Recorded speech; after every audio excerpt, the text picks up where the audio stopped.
बहुत साल पहले की बात है। गौड़ी गांव के जंगल में थी एक बड़ा सा हवेली। किसी को भी इस हवेली के बारे में पता नहीं था और जंगल भी इतना घना था कि कोई साहस भी नहीं कर पाता था उस जंगल में जाने की। इसीलिए सारे पशु पक्षी जंतु निश्चिंत होकर उस जंगल में रहते थे। लेकिन उस जंगल में जो हवेली था वहाँ पर दो मणिधारी नाग और नागिन रहते थे। वो नाग नागिन हर सुबह सूर्य उदय होने के साथ साथ सूर्य देव की तपस्या करते थे।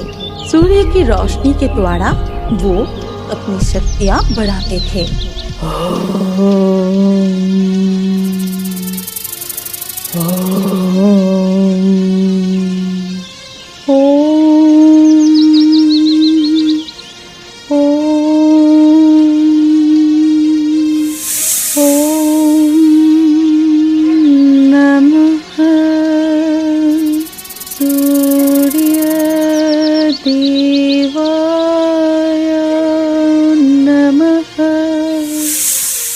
उदय होने पर सारे पशु पक्षी खाना ढूंढने के लिए निकलते थे और उसी समय खेलते कूदते भी थे।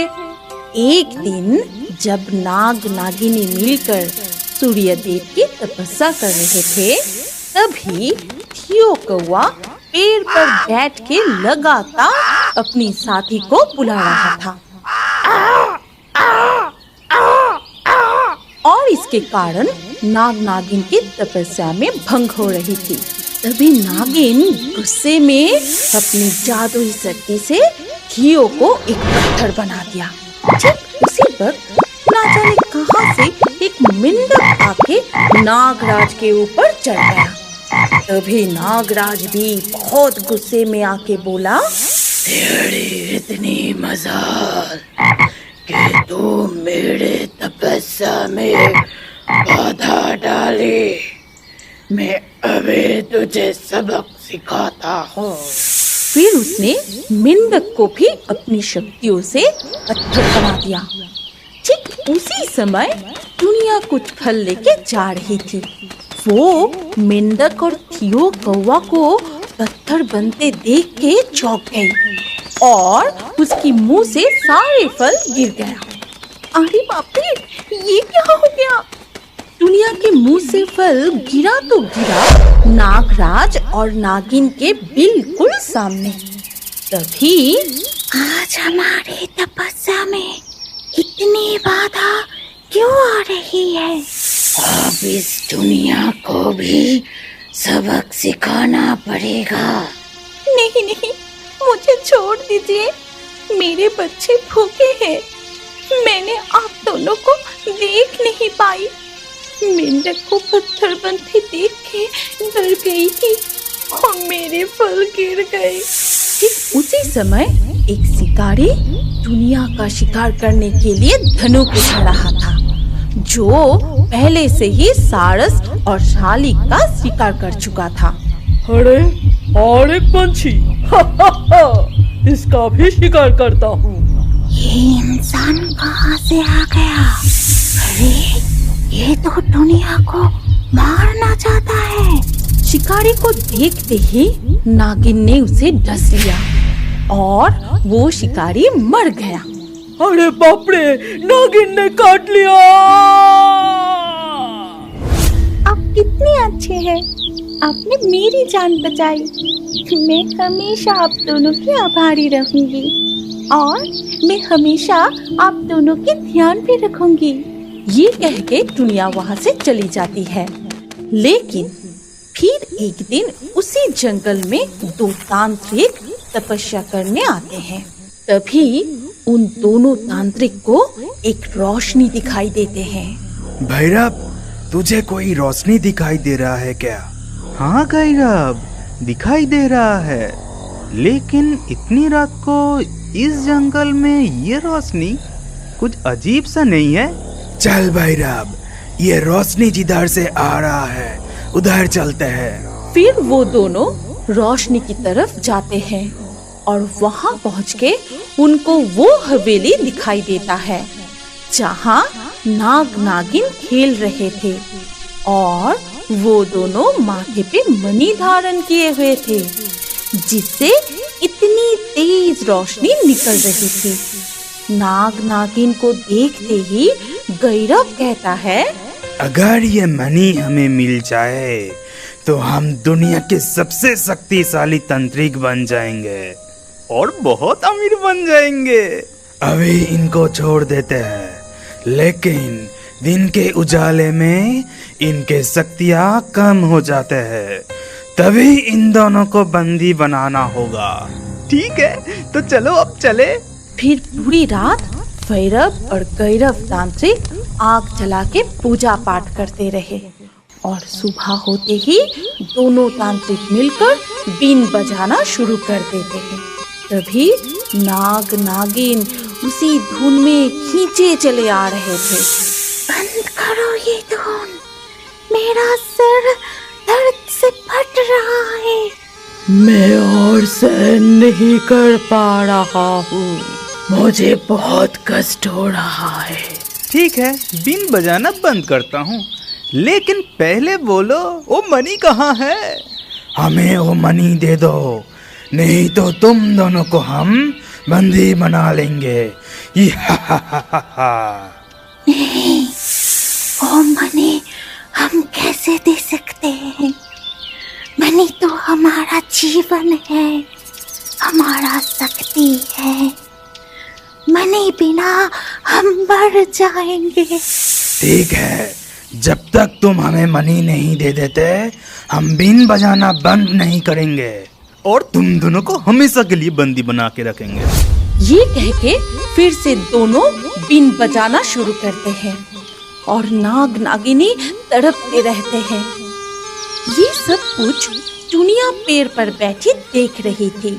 फिर टुनिया वहाँ से जंगल में पंछियों के झुंड की तरफ चली गई। वहाँ जाके टुनिया सबको पूरी घटना बताई और चील, बाज, तोता से मदद मांगी।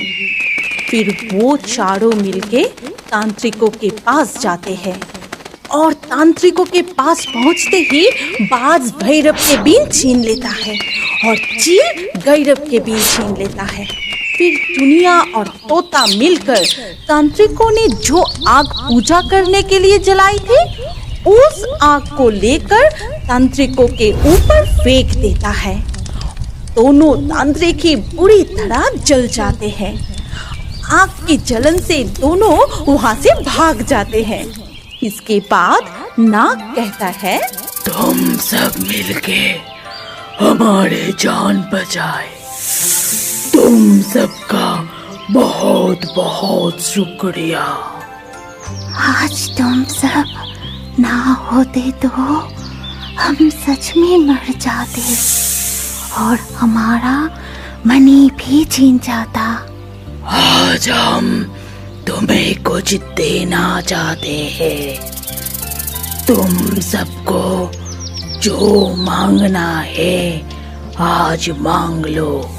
नागराज, आप सिर्फ थियो कौवा और मेंढक को पत्थर से आजाद कर दीजिए, वो भी हमारी साथी है। हाँ नागराज, उनको क्षमा कर दीजिए, वो फिर से कभी ऐसा नहीं करेगा। हम सब मिलके उनको समझा देंगे और हम भी सतर्क हो जाएंगे ताकि आप दोनों के तपस्या में कोई बाधा ना आए। ठीक है। ये कह के नागराज मेंढक को और नागिन थियो कौवा को फिर से पत्थर से आजाद कर देते हैं और इसके बाद सब मिलकर एक साथ खुशी खुशी रहने लगते हैं। उस नागिन ने फिर से उसके बच्चों को खा लिया था। मीनू की हालत रो रो कर खराब हो गई। मथुरा के एक छोटी सी गांव चिंतामणि में एक बड़ा सा जंगल था जिसमें एक नीम का पेड़ था। उस पेड़ में मीनू नाम की एक चिड़िया अपने घोंसले में खुशी से रहती थी। मीनू ने कुछ हफ्ते पहले अंडे दिए थे और उसने अपने घोंसले में अंडों को संभाल कर रखा था। सब ठीक चल रहा था और मीनू के अंडे बस कुछ ही दिनों में फूटने वाले थे। मीनू बहुत खुश थी। और अपने बच्चे के लिए बहुत सारे खाना इकट्ठा करने में व्यस्त थी। मेरे बच्चे बस कुछ ही दिनों में आने वाले हैं। उनके लिए मुझे इतना खाना लाना पड़ेगा कि मैं उनके अच्छे से देखभाल कर पाऊँ। ये कहते ही मीनू अपने बच्चे के लिए और खाना ढूंढने चली गई। उस दिन दोपहर को जब मीनू खाना लेकर घोंसले में लौटी तो उसके होश ही उड़ गई। उसके अंडों का कोई आता पता नहीं था। अरे मेरे बच्चे कहाँ गए? मीनू बहुत घबरा गई और पेड़ के आगे पीछे हर जगह अपने अंडों को ढूंढती रही। ढूंढते ढूंढते उसे पेड़ के नीचे अपने अंडों के छिलके गिरे हुए दिखे। मीनू ये देख और भी घबरा गई और अपने आंसू रोक के वो नीचे देखने गई। पेड़ के नीचे के हिस्से में एक छेद था। ठीक उसके सामने मीनू की अंडे के छिलके पड़े हुए थे। मीनू ने उस छेद के अंदर आवाज लगाई। अंदर कोई है? कोई है क्या? अंदर से कोई आवाज नहीं आया, पर कुछ ही देर बाद अंदर से एक नागिन बाहर आई। क्या बात है? क्यों चिल्ला रही हो? तुमने मेरे अंडे को खा? हाँ, मैंने खाए तुम्हारे अंडे। बहुत स्वादिष्ट थे। तुम्हारी इतनी हिम्मत, तुमने मेरे बच्चे को खा लिया? ये कहते ही मीनू रो पड़ी। मैंने तुम्हारा क्या बिगाड़ा था? कुछ नहीं, मुझे बस बहुत भूख लगी थी। तुम मेरे पेड़ पे क्यों आई? चली जाओ यहाँ से। मुझे ये पेड़ पसंद आ गई इसीलिए। तुम क्या कर लोगी अगर मैं यहाँ रहूं तो? चलो निकलो यहाँ से, मुझे अभी सोने जाना है। ये कह के नागिन पेड़ के छेद के अंदर चली गई। मीनू बहुत दुखी थी और वो बहुत रो रही थी। धीरे धीरे दिन बीतने लगे। मीनू भी धीरे धीरे ये गम भूलने लगी। कुछ दिन बाद उसने फिर से नया अंडे दिए। इस बार वो अपने घोंसले में ही बैठी थी ताकि कोई उसके अंडों को छू ना पाए। पर एक दिन सुबह उसने फिर अपने अंडे के छिलके को अपने घोंसले में बिखरा हुआ पाया। उस नागिन ने फिर से उसके बच्चों को खा लिया था। मीनू की हालत रो रो कर खराब हो गई। उसने इस बार कितने सपने देखे थे अपने बच्चों को लेकर, पर सब कुछ खत्म हो गया था। एक दिन चीकी उसके घोंसले में हालचाल पूछने आई। तभी मीनू बहुत रो रही थी। अरे मीनू, तू रो रही है? क्या हुआ तुझे? फिर मीनू चीकी को सारी बात बताने लगी। क्या? उस नागिन की इतनी हिम्मत? मैं अभी उसे मजा चखाती हूँ। अरे चिचकी रुक जा, ऐसे नहीं होगा। कोई और तरकीब सोचना पड़ेगा। कोई और तरकीब? रुको, मेरे पास एक आइडिया है मीनू। कैसा आइडिया? तू अगली बार जब अंडे देगी तो वो अंडे हम मेरे घर में छुपा देंगे और यहाँ कुछ नकली अंडे रख के उनमें गोंद लगा देंगे। उसे खाने पे नागिन जिंदगी में कभी भी तेरे अंडे तो क्या कुछ भी खा नहीं पाएंगे। कैसा लगा मेरा प्लान? वाह, बहुत अच्छा आइडिया है चिचकी। इसे वो नागिन फिर कभी भी मेरे अंडे पर नजर भी नहीं डालेगी। कुछ ही हफ्ते बाद ही मीनू ने फिर से अंडे दिए।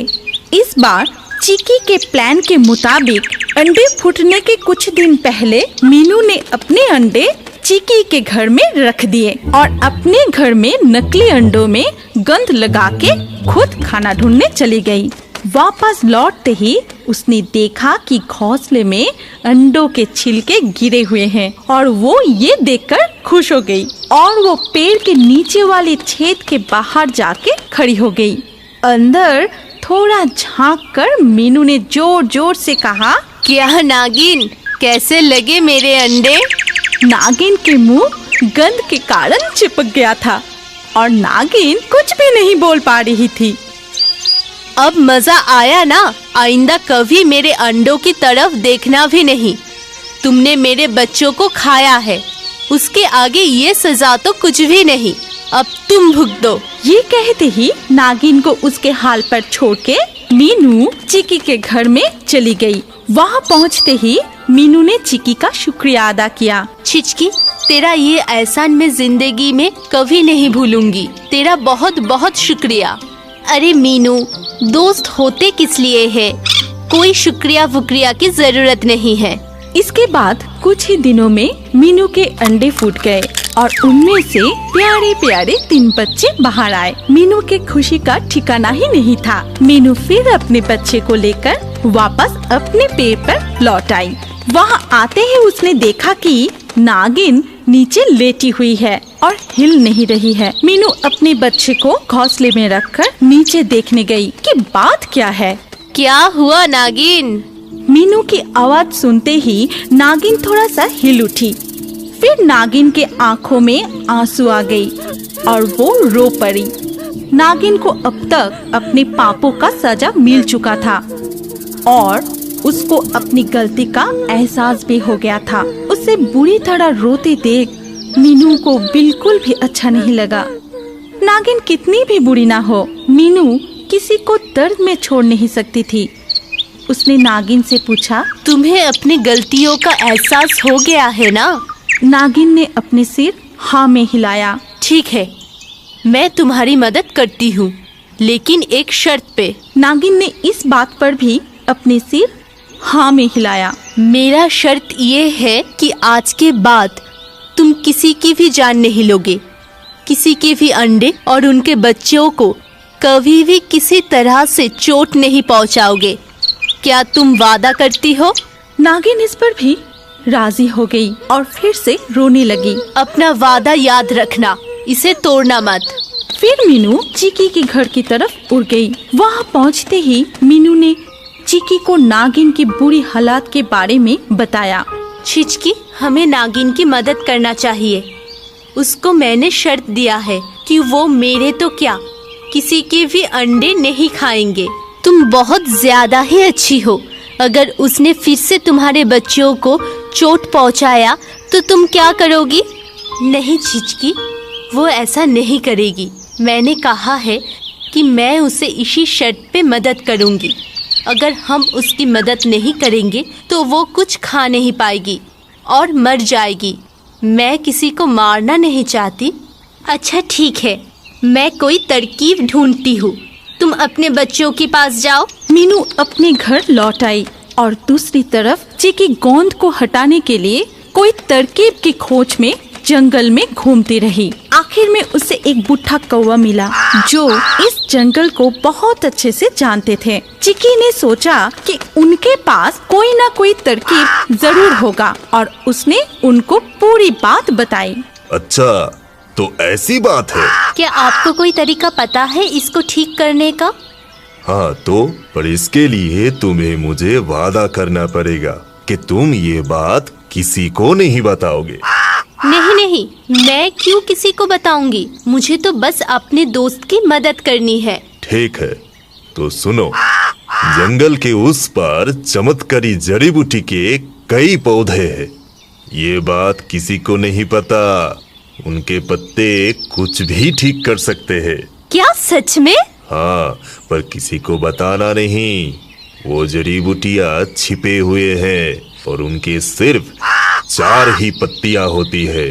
मैं तुम्हें सिर्फ इतना ही बता सकता हूँ, बाकी तुम्हें खुद ही ढूंढना पड़ेगा। ठीक है, आपका बहुत बहुत शुक्रिया। चिकी फिर जंगल में उड़ गई और जड़ी बूटियाँ ढूंढने लगी। घंटे बीत गए थे। वो बहुत थक गई थी और शाम भी होने वाली थी। तभी उसको नीचे बहुत सारे छोटे पौधा नजर आए और उनमें सिर्फ 4 ही पत्ते थे। अरे, मिल गई जड़ी बूटी। चिकी ने एक पत्ती तोड़ ली और जितनी जल्दी हो सके उतने जल्दी मीनू के घर चली गई। अरे छिचकी, कहाँ रह गई थी तू? मुझे कितनी चिंता हो रही थी पता है? अरे मैं बिल्कुल ठीक हूँ। चल अब नागिन के पास।